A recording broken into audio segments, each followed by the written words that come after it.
시청자 여러분 안녕하십니까? JTBC 밤샘 토론의 신혜리입니다. 오늘은 코로나 재유행 어떻게 잡을 것인가 라는 주제로 진행해 보겠습니다.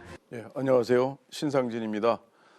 오늘 이 토론회를 계기로 우리 대한민국의 코로나 고통을 하루빨리 극복할 수 있는 좋은 방안들이 나오고 앞으로 우리 국민 생활이 일상으로 정말 돌아가는 그때를 우리가 앞당기기 위해서 노력하도록 합시다. 감사합니다. 2차 대유행의 중대 분수령을 맞이한 상황에서 과연 우리 사회는 코로나19의 확산세를 늦출 수 있을지, 그리고 코로나 사태로 인해 발생되는 추가 피해를 최소화할 수 있는 방법은 무엇인지 오늘 밤 밤샘 토론을 통해 짚어봅니다.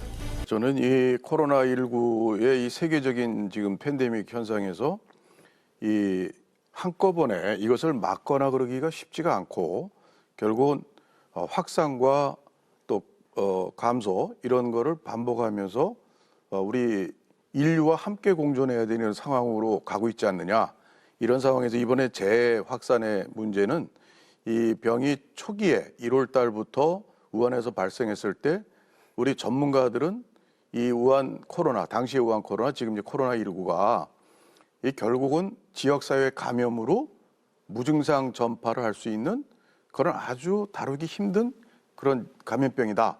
이런 걸 벌써 뭐 1월, 2월부터 다 전문가들은 이야기를 했습니다. 경고를 하고. 근데 우리나라 정부에서 결국은 이 감염병 관리를 저는 잘못했다고 생각해요. 조금 숫자가 감염자가 줄어들면 또 대통령께서 앞장서서 전부 일상생활로 돌아와도 좋다. 종식이 곧 멀지 않았다. 이렇게 하면은 꼭 그 며칠 지나서 신천지가 터지고 며칠 지나서 이태원이 터지고 또 7월 달에는 또 교회 또 이게 소모임도 또 이제 다시 또 규제를 해제하고 또 뭐 상품권 뭐 할인 쿠폰 같은 거를 또 대대적으로 8개 종목에 껴서 또 풀고 국민들 여행 다니라고 그러고 또 임시 공휴일 8월 17일 대체 공휴일을 만들고 그러니까 이런 일련의 이 정부의 이 관리 자체가 굉장히 국민들로 하여금 이 방심하게 하고 한 것이 저는 굉장히 중요한 이런 재확산의 중요한 이제 그 계기를 만들어줬다 이렇게 생각하고 또한 물론 우선 김윤 우리 또 교수님 말씀하신 대로 그런 집단적 대규모 집회 같은 것도 또한 그런 것에 대한 또 영향을 미쳤을 거로 저 또 판단도 합니다. 그렇지만 서울에서 8월 달에 생긴 그 감염자가 확진자가 4천 명이 넘습니다 지금. 그런데 실제로 수도권 전체로 하면 7천 명이 되고요. 근데 이런 그 확진자 가운데 광화문 집회 확진자는 오늘 뉴스를 보니까 217명, 그리고 사랑제일교회가 900명, 1000명 가까이 되는데 사실 그것이 하나의 그 주된 그 아주 그 발상으로 그렇게 평가하는 것은 또다시 그것이 정치적 논쟁으로 우리가 들어가기 쉽기 때문에 이런 문제에 대해서는 저희가 좀 더 객관적으로 7월 말 8월 초부터는 서서히 이게 증가 시작을 했어요. 8월 14일 날 100명이 넘었어요.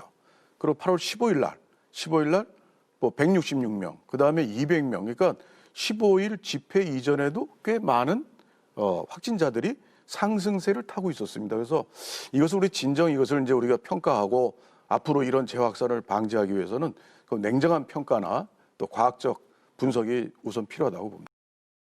이 의대 정원 확대라는 거는 이건 10년 준비하고 또 해서 뭐 의대 6년 졸업하고 뭐 하면 10년 이렇게 걸리는 일이에요. 이런 거를 왜 하필 이런 엄중한 시기에 전쟁부터 이기고 봐야 될 거 아니에요. 코로나를 이기고. 그래서 정부가 지금 내가 볼 때는 이 감정 싸움 하는 것 같아요. 정부 시책을 내놨는데 그까지 의사들이 전공의들이 파업한다고 그래서 정부 정책을 뒤로 물르면 이 정부가 말이 아니지 않느냐. 이래가지고 버티기 작전인 것 같아요. 정말 국민을 위하는 정부라면 좋다. 당신들 의료 현장으로 다 들어가라. 그리고 의대 정원 이런 문제들 코로나 끝나면 원점에서 다시 얘기합시다. 왜 이걸 못합니까? 국민을 위한다면 그런 얘기를 왜 못해요? 저는 정말 상식적으로 이해가 안 가요. 문재인 대통령께서 어저께인가요? 전쟁 중에서 군인이 이탈한 거라고 병원 현장을 떠난 전공의 의사들한테 그렇게 표현을 하셨더라고요.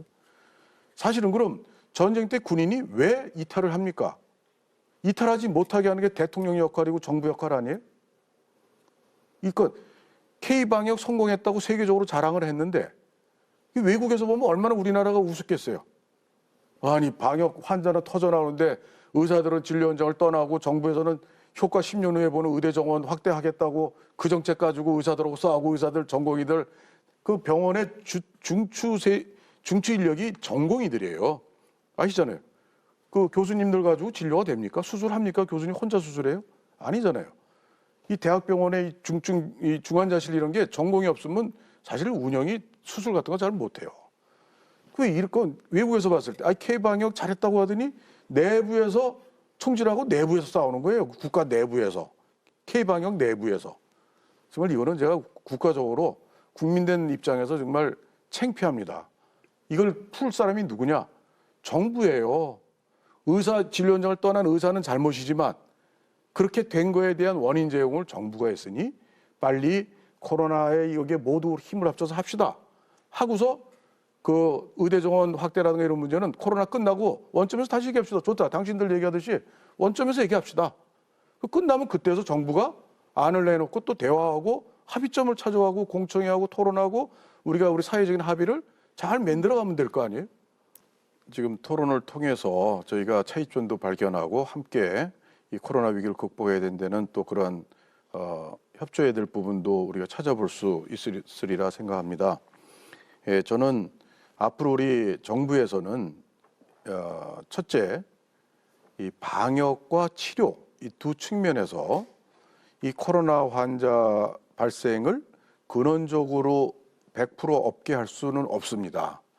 이게 적어지고 많아지고 여러 가지 정부의 또 그런 또 이완 정책 또 뭐 억제 정책을 번갈아 가면서 이렇게 하면서 이 환자들이 이제 확산도 되고 줄고 하는데 사실은 거기에서 100점은 받을 수가 없어요.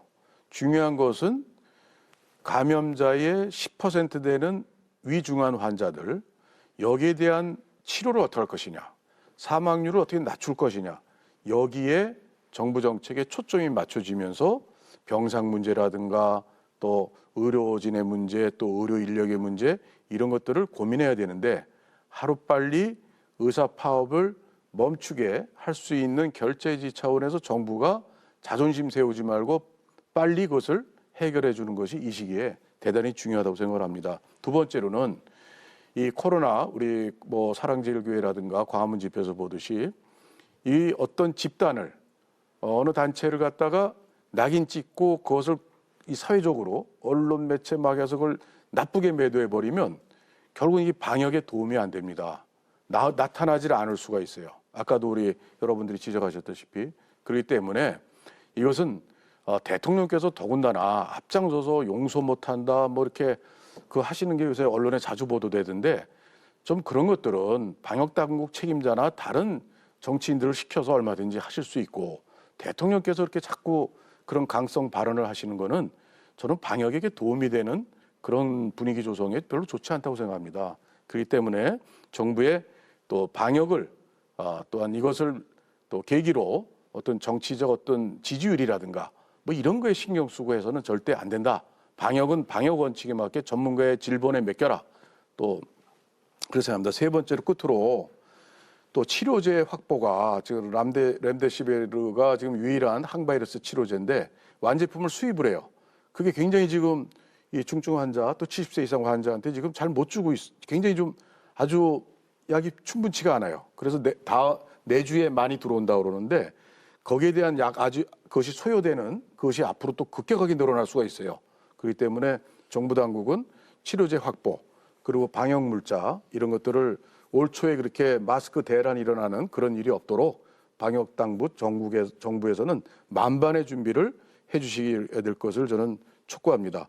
다시 말씀드려서 치료에 중점을 두는 그런 어떤 정책을 과감하게 정부에서 펴나가고 그런 의미에서 의사들의 파업을 종식시키는데 정부가 앞장서 주기를 강력히 촉구합니다.